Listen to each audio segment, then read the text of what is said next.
ಕಡಿಮೆ ಸಿಬಿಲ್ ಸ್ಕೋರ್ ನಿಂದ ಸಾಲ ಕ್ರೆಡಿಟ್ ಕಾರ್ಡ್ ಅಪ್ಲಿಕೇಶನ್ ರಿಜೆಕ್ಟ್ ಆಗ್ತಾ ಇದೆಯಾ? ಇನ್ ಮುಂದೆ ಆಗಲ್ಲ. SBM Z ಕ್ರೆಡಿಟ್ ಕಾರ್ಡ್ ಬಳಸಿ ಈಸಿಯಾಗಿ ಕ್ರೆಡಿಟ್ ಸ್ಕೋರ್ ಅನ್ನ 750 ಗಿಂತ ಜಾಸ್ತಿ ಮಾಡ್ಕೋಬಹುದು. ಇದೊಂದು FD ಆಧಾರಿತ ಕಾರ್ಡ್. UPI ಬಳಸಿ ಕ್ರೆಡಿಟ್ ಕಾರ್ಡ್ ಬ್ಯಾಲೆನ್ಸ್ ಅನ್ನ ಖರ್ಚು ಮಾಡಬಹುದು. FD ಗೆ RBI ಗ್ಯಾರಂಟಿಯೊಂದಿಗೆ 7% ಇಂಟ್ರೆಸ್ಟ್ ಕೂಡ ಸಿಗುತ್ತೆ. 30 ದಿನದಲ್ಲೇ ಕ್ರೆಡಿಟ್ ಸ್ಕೋರ್ ನಲ್ಲಿ ಇಂಪ್ರೂವ್ಮೆಂಟ್ ಕೂಡ ನೋಡಬಹುದು. ಡಿಸ್ಕ್ರಿಪ್ಷನ್ ಹಾಗೂ ಪಿನ್ ಕಾಮೆಂಟ್ ನಲ್ಲಿರೋ ಲಿಂಕ್ ಮೂಲಕ Z ಆಪ್ ಡೌನ್ಲೋಡ್ ಮಾಡಿ.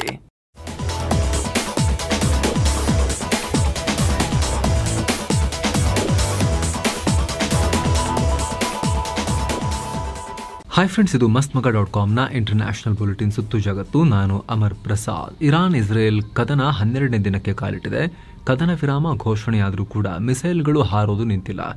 ಸೋ ಕಾಲ್ಡ್ ಶಾಂತಿ ತಜ್ಞ ಅಮೆರಿಕದ ಅಧ್ಯಕ್ಷ ಡೊನಾಲ್ಡ್ ಟ್ರಂಪ್ ಸೀಸ್ ಫೈರ್ ಆಗಿದೆ ಅಂತ ಅನೌನ್ಸ್ ಮಾಡಿಬಿಟ್ರು. ಆದರೂ ಕೂಡ ಇರಾನ್ ಮತ್ತು ಇಸ್ರೇಲ್ ಸಣ್ಣ ಪ್ರಮಾಣದಲ್ಲಿ ದಾಳಿ ಪ್ರತಿದಾಳಿ ಮುಂದುವರೆಸಿದ್ದಾರೆ. ಒಬ್ಬರ ಮೇಲೊಬ್ಬರು ಕ್ಷಿಪಣಿ ಮಳೆಯನ್ನು ಸುರಿಸಿದ್ದಾರೆ. ಮಂಗಳವಾರ ಬೆಳಗಿನ ಜಾವ ಇರಾನ್ ರಾಜಧಾನಿ ತೆಹರಾನ್ನ ಉತ್ತರ ಹಾಗೂ ಮಧ್ಯ ಭಾಗದಲ್ಲಿ ಭಾರೀ ಸ್ಫೋಟದ ಸದ್ದು ಕೇಳಿಸಿದೆ. ಜನರಿಗೆ ಸ್ಥಳಾಂತರ ಆಗೋಕೆ ಎಚ್ಚರಿಕೆ ನೀಡಿ ಇಸ್ರೇಲ್ ಭಾರೀ ದಾಳಿ ಮಾಡಿದೆ. ಸ್ಥಳೀಯರ ಪ್ರಕಾರ ಕಳೆದ 12 ದಿನಗಳಲ್ಲೇ ಇದು ಅತಿದೊಡ್ಡ ದಾಳಿ ಅಂತ ಹೇಳಲಾಗ್ತಿದೆ. ಇರಾನ್ ಟ್ರಂಪ್ ಘೋಷಣೆಗೆ ರಿಪ್ಲೈ ಮಾಡ್ತಿದ್ದ ಹೊತ್ತಲ್ಲೇ ಇಸ್ರೇಲ್ ಈ ದಾಳಿ ಮಾಡಿದೆ. ಪರಿಣಾಮ 9 ಮಂದಿ ಪ್ರಾಣ ಕಳ್ಕೊಂಡಿದ್ದಾರೆ ಅಂತ ಉತ್ತರ ಇರಾನ್ ಪ್ರಾಂತ್ಯದ ಗಿಲಾನ್ನ ಗವರ್ನರ್ ಹೇಳಿದ್ದಾರೆ. ಇದಕ್ಕೆ ಪ್ರತಿಯಾಗಿ ಅತ್ತ ಇರಾನ್ ಕೂಡ ಇಸ್ರೇಲ್ ಮೇಲೆ ಹೊಸದಾಗಿ ದಾಳಿ ಮಾಡಿದೆ. ಇಸ್ರೇಲ್ನತ್ತ ಬ್ಯಾಲಿಸ್ಟಿಕ್ ಮಿಸೈಲ್ಗಳನ್ನು ಹಾರಿಸಿದೆ. ಇದರಲ್ಲಿ ಒಂದು ಇಸ್ರೇಲ್ನ ದಕ್ಷಿಣ ಭಾಗದಲ್ಲಿ ಬೆರ್ಶೇವಾ ಅನ್ನೋ ಜಾಗದಲ್ಲಿ ಜನವಸತಿ ಕಟ್ಟಡಕ್ಕೆ ಒಂದು ಬಿದ್ದಿದೆ. ಪರಿಣಾಮ 3 ಮೃತಪಟ್ಟಿದ್ದು 8 ಮಂದಿ ತೀವ್ರ ಗಾಯಗೊಂಡಿದ್ದಾರೆ. ಅಲ್ಲದೆ ಪಶ್ಚಿಮ ಇರಾನ್ನಲ್ಲಿ ಹಲವು ಮಿಸೈಲ್ ಲಾಂಚರ್ಗಳನ್ನು ಕೂಡ ಹೊಡೆದಿರೋದಾಗಿ ಇಸ್ರೇಲ್ ಹೇಳಿಕೊಂಡಿದೆ. ಅಲ್ಲದೆ ಟೆಲ್ ಅವೀವ್ ಸೇರಿದ ಹಾಗೆ ಹಲವು ಕಡೆ ಆತಂಕದಲ್ಲಿ ಜನ ಬಂಕರ್ಗೆ ಓಡ್ತಿರೋದು ವರದಿಯಾಗಿದೆ. ಹೀಗೆ ಟ್ರಂಪ್ ಕದನ ವಿರಾಮ ಅನ್ನೋದು ಗೊಂದಲದ ಗೂಡಾಗಿದೆ. ಇದಕ್ಕೂ ಮುನ್ನ ಇರಾನ್ ರಾತ್ರೋರಾತ್ರಿ ಕತಾರ್ನಲ್ಲಿರುವ ಅಮೆರಿಕದ ಏರ್ ಬೇಸ್ ಮೇಲೆ ಮಿಸೈಲ್ ದಾಳಿ ನಡೆಸಿತ್ತು. ಅಲ್ ಉದೈದ್ ವಾಯುನೆಲೆ ಮೇಲೆ 12ಕ್ಕೂ ಅಧಿಕ ಮಿಸೈಲ್ ಹಾರಿಸಿತ್ತು. ಆದರೆ ಅಮೆರಿಕ ಬಹುತೇಕ ಎಲ್ಲ ಕ್ಷಿಪಣಿಗಳನ್ನು ಹೊಡೆದು ಹಾಕಿದೆ. ಇದರ ಬೆನ್ನಲ್ಲೇ ಟ್ರಂಪ್ ಇಸ್ರೇಲ್ ಮತ್ತು ಇರಾನ್ ನಡುವೆ ಕದನ ವಿರಾಮ ಆಗಿದೆ, 2 ರಾಷ್ಟ್ರಗಳು ಇದಕ್ಕೆ ಒಪ್ಪಿಗೆಯನ್ನು ಸೂಚಿಸಿವೆ ಅಂತ ಘೋಷಿಸಿದ್ರು.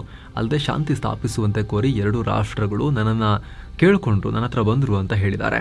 ಆದರೆ ಟ್ರಂಪ್ರ ಈ ಹೇಳಿಕೆಯನ್ನು ಇರಾನ್ ತಿರಸ್ಕರಿಸಿದೆ. ಅಬ್ಬಾಸ್ ಅರಾಕ್ಚಿ ಇರಾನ್ ವಿದೇಶಾಂಗ ಸಚಿವ ನಿರಾಕರಿಸಿದ್ದಾರೆ.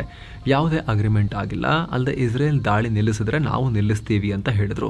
ಇದಾದ ಸ್ವಲ್ಪ ಹೊತ್ತಲ್ಲೇ ಇರಾನ್ನ ಸರ್ಕಾರಿ ನ್ಯೂಸ್ ಚಾನೆಲ್ IRINN 2 ರಾಷ್ಟ್ರಗಳ ನಡುವೆ ಕದನ ವಿರಾಮ ಆಗಿರುವುದನ್ನು ಖಚಿತಪಡಿಸಿದೆ. ಈ ಕದನ ವಿರಾಮಕ್ಕೆ ಮುಂದಾಗಿ ಅಂತ ಖುದ್ದು ಟ್ರಂಪ್ ಇರಾನ್ ಬಳಿ ಬೇಡಿಕೊಂಡ್ರು ಅಂತ ಅವರು ಹೇಳಿಕೊಂಡಿದ್ದಾರೆ. ಕತಾರ್ನಲ್ಲಿರುವ ಅಮೆರಿಕದ ಬೇಸ್ ಮೇಲೆ ಇರಾನ್ ಯಶಸ್ವಿಯಾಗಿ ದಾಳಿ ಮಾಡಿದ ನಂತರ ಇಸ್ರೇಲ್ಗೆ ಕದನ ವಿರಾಮಕ್ಕೆ ಒಪ್ಪೋದು ಬಿಟ್ಟು ಬೇರೆ ದಾರಿನೇ ಉಳಿದಿರಲಿಲ್ಲ ಅಂತ ಇರಾನಿಯನ್ ಮಾಧ್ಯಮಗಳು ರಿಪೋರ್ಟ್ ಮಾಡ್ತಿವೆ. ಇದೀಗ ಇಸ್ರೇಲ್ ಕೂಡ ಕದನ ವಿರಾಮವನ್ನು ಅಧಿಕೃತವಾಗಿ ಒಪ್ಪಿಕೊಂಡಿದೆ. ಆಪರೇಷನ್ ರೈಸಿಂಗ್ ಲಯನ್ ಕಾರ್ಯಾಚರಣೆಯಲ್ಲಿ ನಮ್ಮ ಉದ್ದೇಶಗಳು ಈಡೇರಿವೆ. ಇರಾನ್ನ ಪರಮಾಣು ಬೆದರಿಕೆಯನ್ನು ಸಮರ್ಥವಾಗಿ ಹತ್ತಿಕ್ಕಿದ್ದೀವಿ, ಅಲ್ಲದೆ ಬ್ಯಾಲಿಸ್ಟಿಕ್ ಮಿಸೈಲ್ಗಳನ್ನು ನಾಶ ಮಾಡಿದ್ದೀವಿ. ಹೀಗಾಗಿ ಈ ಕಾರ್ಯಾಚರಣೆ ಸಕ್ಸಸ್ಫುಲ್ ಆಗಿದೆ. ಟ್ರಂಪ್ರ ಕದನ ವಿರಾಮಕ್ಕೆ ನಾವು ಒಪ್ಕೊಂಡಿದ್ದೀವಿ ಅಂತ ಹೇಳಿದೆ.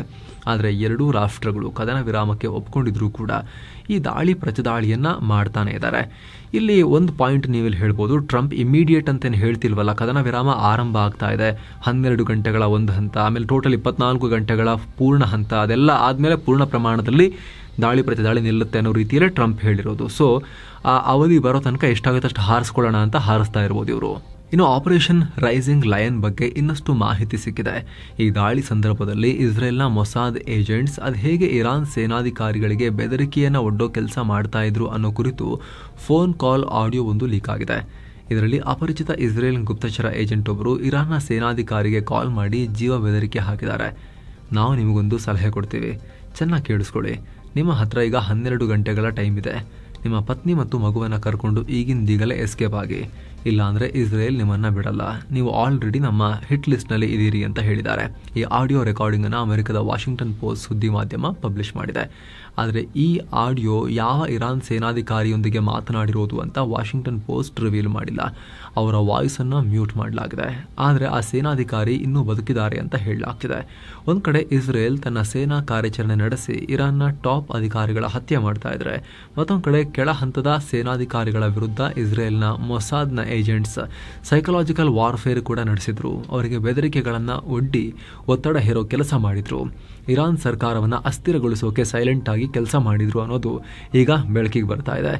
ಇಸ್ರೇಲ್ ರಣಾರ್ಭಟದಲ್ಲಿ ಇರಾನ್ ಅಧ್ಯಾಯಕ್ಕೆ ಒಂದು ಮಟ್ಟಕ್ಕೆ ಅಂತ್ಯ ಸಿಗೋ ರೀತಿ ಕಂಡ್ರೂ ಕೂಡ ಗಾಜಾ ಅಧ್ಯಾಯ ಮುಗಿಯೋ ಲಕ್ಷಣ ಕಾಣಿಸ್ತಾ ಇಲ್ಲ. ಗಾಜಾದಲ್ಲಿ ಹಮಸ್ಗಳ ಮೇಲಿನ ದಾಳಿಯನ್ನ ಇಸ್ರೇಲ್ ಕಂಟಿನ್ಯೂ ಮಾಡಿದೆ. ಈ ದಾಳಿಯಲ್ಲಿ ಮತ್ತೆ 43 ಜನರ ಪ್ರಾಣ ಹೋಗಿದೆ. ಇವರೆಲ್ಲ ನಾಗರಿಕರು ಅಂತ ಹಮಸ್ನ ಆರೋಗ್ಯ ಇಲಾಖೆ ಹೇಳಿದೆ. ಗಾಜಾವನ್ನು ಅವರೇ ರೂಲ್ ಮಾಡ್ತಿರೋದು, ಅಲ್ಲಿನ ಆರೋಗ್ಯ ಇಲಾಖೆ ಹೇಳಿದೆ. ಆಹಾರ ಬಟ್ಟೆ ಸೇರಿದ ಹಾಗೆ ಮಾನವೀಯ ನೆರವು ಪಡೆಯುವ ವೇಳೆ ದಾಳಿ ಮಾಡಿದ್ದಾರೆ ಅಂತ ಇವರು ಹೇಳ್ಕೊಂಡಿದ್ದಾರೆ.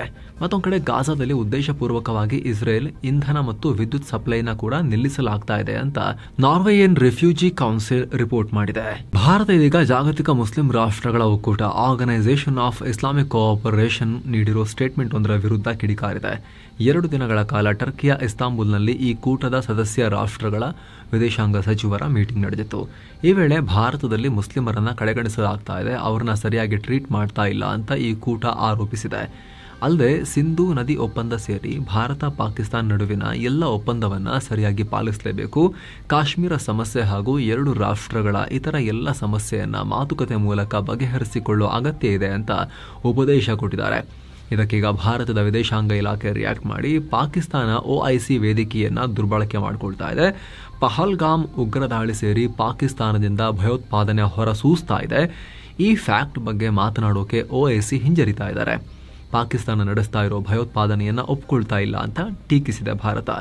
ಅಲ್ಲದೆ ಜಮ್ಮು ಕಾಶ್ಮೀರ ಸೇರಿದಂತೆ ಭಾರತದ ಆಂತರಿಕ ವಿಚಾರಗಳ ಬಗ್ಗೆ ಕಾಮೆಂಟ್ ಮಾಡೋಕೆ OICಗೆ ಅಧಿಕಾರ ಇಲ್ಲ ಅಂತ ಭಾರತ ಕ್ಲಿಯರ್ ಕಟ್ ಆಗಿ ಹೇಳಿದೆ. ಇನ್ನು ಸದ್ಯ ಚೀನಾ ಪ್ರವಾಸದಲ್ಲಿರೋ ರಾಷ್ಟ್ರೀಯ ಭದ್ರತಾ ಸಲಹೆಗಾರ ಅಜಿತ್ ದೋವಾಲ್ ಚೀನಾದ ವಿದೇಶಾಂಗ ಸಚಿವ ವಾಂಗ್ ಈರನ್ನ ಮೀಟ್ ಮಾಡಿದ್ದಾರೆ. 2 ರಾಷ್ಟ್ರಗಳ ನಾಯಕರ ನಡುವೆ ಇತ್ತೀಚೆಗೆ ನಡೆದ ಬೆಳವಣಿಗೆಗಳ ಬಗ್ಗೆ ಪರಿಶೀಲನೆ ಮಾಡಿದ್ದಾರೆ. ಸೋಮವಾರ ನಡೆದ ಈ ಸಭೆಯಲ್ಲಿ ಪ್ರಾದೇಶಿಕ ಶಾಂತಿ ಮತ್ತು ಸ್ಥಿರತೆ ಕಾಪಾಡೋ ಸಂಬಂಧ ಎಲ್ಲ ರೀತಿಯ ಭಯೋತ್ಪಾದನೆ ವಿರುದ್ಧ ಹೋರಾಡೋ ಅಗತ್ಯ ಇದೆ ಅಂತ ದೋವಲ್ ಹೇಳಿದ್ದಾರೆ. ಈ ಮೂಲಕ ಭಾರತ ಉಗ್ರರಿಗೆ ಕುಮ್ಮಕ್ಕು ಕೊಡ್ತಿರೋ ನಿಮ್ಮ ಮಿತ್ರಕೂಟ ಅಂದರೆ ಪಾಕಿಸ್ತಾನಕ್ಕೆ ಸ್ವಲ್ಪ ಬುದ್ಧಿ ಹೇಳಿ ಅನ್ನೋ ರೀತಿಯಲ್ಲಿ ಸಂದೇಶವನ್ನು ರವಾನಿಸಿದ್ದಾರೆ. ಇನ್ನು ಮೀಟಿಂಗ್ನಲ್ಲಿ ಭಾರತ ಚೀನಾ ದ್ವಿಪಕ್ಷೀಯ ಸಂಬಂಧ, ಜಾಗತಿಕ ಸಮಸ್ಯೆ ಸೇರಿದ ಹಾಗೆ ಹಲವು ವಿಚಾರಗಳ ಬಗ್ಗೆ ಇಬ್ಬರು ಡಿಸ್ಕಸ್ ಮಾಡಿದ್ದಾರೆ ಅಂತ ವಿದೇಶಾಂಗ ಸಚಿವಾಲಯ ಮಾಹಿತಿ ಕೊಟ್ಟಿದೆ. ಇತ್ತೀಚಿನ ದಿನಗಳಲ್ಲಿ ಭಾರತ ಚೀನಾ ಸಂಬಂಧದಲ್ಲಿ ಪಾಸಿಟಿವ್ ಡೆವಲಪ್ಮೆಂಟ್ ಆಗ್ತಿರೋ ಹೊತ್ತಲ್ಲಿ ಈ ಮಹತ್ವದ ಬೆಳವಣಿಗೆಯಾಗಿದೆ. ಇದೇ ವೇಳೆ ಡ್ರ್ಯಾಗನ್ ಮತ್ತು ಆನೆ ಒಟ್ಟಾಗಿ ಡ್ಯಾನ್ಸ್ ಮಾಡಿದ್ರೆ ಮಾತ್ರ ರಿಸಲ್ಟ್ ಬರೋದಕ್ಕೆ ಸಾಧ್ಯ. ಗಡಿ ಭಾಗದಲ್ಲಿ ಶಾಂತಿ ಕಾಪಾಡೋಕೆ ಭಾರತ ಚೀನಾ 2 ಒಟ್ಟಾಗಿ ಸೆನ್ಸಿಟಿವ್ ವಿಚಾರಗಳನ್ನು ಹ್ಯಾಂಡಲ್ ಮಾಡಬೇಕು ಅಂತ ಭಾರತದ ಚೀನಾ ರಾಯಭಾರಿ ಶು ಫಿಹಾಂಗ್ ಸೋಷಿಯಲ್ ಮೀಡಿಯಾದಲ್ಲಿ ಪೋಸ್ಟ್ ಹಾಕಿದ್ದಾರೆ. ಅಂದಹಾಗೆ ಶಾಂಘೈ ಕೋಆಪರೇಷನ್ ಆರ್ಗನೈಸೇಷನ್ನ ಸದಸ್ಯ ರಾಷ್ಟ್ರಗಳ ಭದ್ರತಾ ಅಧಿಕಾರಿಗಳ ಸಭೆಯಲ್ಲಿ ಭಾಗಿಯಾಗುವ ಸಂಬಂಧ ದೋವಲ್ ಚೀನಾ ಭೇಟಿಯಲ್ಲಿದ್ದಾರೆ. ಇನ್ನು ಇದೇ ರಾಷ್ಟ್ರೀಯ ಭದ್ರತಾ ಸಲಹೆಗಾರರ ಮೀಟಿಂಗ್ನ ಸೈಡ್ ಲೈನ್ಸ್ನಲ್ಲಿ ಅಜಿತ್ ದೋವಲ್ ರಷ್ಯಾದ ಸೆಕ್ಯೂರಿಟಿ ಕೌನ್ಸಿಲ್ನ ಡೆಪ್ಯೂಟಿ ಸೆಕ್ರೆಟರಿ ಅಲೆಕ್ಸಾಂಡರ್ ವೆನೆಡಿಕ್ಟೋವ್ರನ್ನ ಮೀಟ್ ಮಾಡಿದ್ದಾರೆ. 2 ರಾಷ್ಟ್ರಗಳ ನಡುವಿನ ದ್ವಿಪಕ್ಷೀಯ ಸಹಕಾರ, ಪ್ರಾದೇಶಿಕ ಮತ್ತು ಅಂತಾರಾಷ್ಟ್ರೀಯ ಸಮಸ್ಯೆಗಳ ಕುರಿತು ಮಾತುಕತೆ ನಡೆದಿದೆ ಅಂತ ಚೀನಾದಲ್ಲಿರೋ ಭಾರತೀಯ ರಾಯಭಾರ ಕಚೇರಿ ಮಾಹಿತಿ ಕೊಟ್ಟಿದೆ. ಮತ್ತೊಂದು ಕಡೆ ಯೂನಸ್ ಆಡಳಿತದ ಬಾಂಗ್ಲಾದೇಶದಲ್ಲಿ ಮಾಜಿ ಮುಖ್ಯ ಚುನಾವಣಾ ಆಯುಕ್ತರನ್ನ ಅರೆಸ್ಟ್ ಮಾಡಲಾಗಿದೆ. ಇವ್ರನ್ನ KM ನೂರುಲ್ ಹುದಾ ಅಂತ ಗುರುತಿಸಲಾಗಿದೆ. ತಮ್ಮ ಅಧಿಕಾರಾವಧಿ ವೇಳೆ ಚುನಾವಣಾ ಪ್ರಕ್ರಿಯೆಯಲ್ಲಿ ಅಕ್ರಮ ಎಸಗಿದ್ದಾರೆ ಅಂತ ಬಾಂಗ್ಲಾ ಮಾಜಿ ಪ್ರಧಾನಿ ಖಲೀದಾ ಜಿಯಾರ ಬಾಂಗ್ಲಾದೇಶ್ ನ್ಯಾಷನಲಿಸ್ಟ್ ಪಾರ್ಟಿ ದೂರನ್ನು ಕೊಟ್ಟಿತ್ತು. ಈ ನೂರುಲ್ ಹುದಾ ಮತ್ತು ಬಾಂಗ್ಲಾ ಮಾಜಿ ಪ್ರಧಾನಿ ಶೇಖ್ ಹಸೀನಾ ಸೇರಿ 18 ಜನರ ಮೇಲೆ ಕೇಸ್ ಹಾಕಲಾಗಿತ್ತು. ಇದೀಗ ನೂರುಲ್ರನ್ನ ಬಂಧಿಸಲಾಗಿದೆ.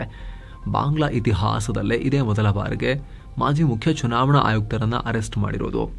ಅಂದಹಾಗೆ 2014, 18 ಮತ್ತು 2024ರಲ್ಲಿ ಇವರೇ ಮುಖ್ಯ ಚುನಾವಣಾ ಆಯುಕ್ತರಾಗಿದ್ದರು. ಪರ್ಮನೆಂಟ್ ಪೋಸ್ಟಿಂಗ್ ಥರ ಅಲ್ಲೇ ಊರ್ಕೊಂಡ್ಬಿಟ್ಟಿದ್ರು. ಶೇಖ್ ಹಸೀನಾ ಇವ್ರನ್ನೇ ಅಲ್ಲೇ ಸ್ಥಾಪಿಸಿಬಿಟ್ಟು ಚುನಾವಣೆ ನಡೆಸ್ಕೊಂಡು ಹೋಗ್ತಾ ಇದ್ರು. ಈ 3 ಅವಧಿಯಲ್ಲೂ ಶೇಖ್ ಹಸೀನಾ ಭಾರೀ ಗೆಲುವನ್ನು ಕಂಡಿದ್ರು. ಹೀಗಾಗಿ ಇವ್ರ ಮೇಲೆ ದೂರು ದಾಖಲಾಗಿತ್ತು, ಮೋಸ ಮಾಡಿದ್ದಾರೆ ಅಂತ.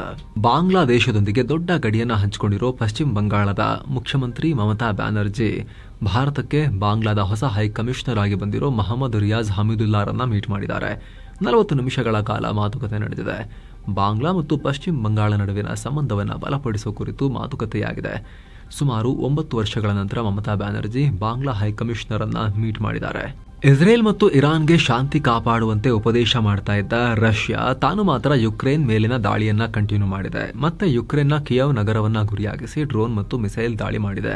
ಪರಿಣಾಮ ಕನಿಷ್ಠ 10 ಜನ ಮೃತಪಟ್ಟಿದ್ದು, ಹಲವರು ಗಾಯಗೊಂಡಿದ್ದಾರೆ ಅಂತ ಯುಕ್ರೇನ್ ಅಧಿಕಾರಿಗಳು ಹೇಳಿದ್ದಾರೆ.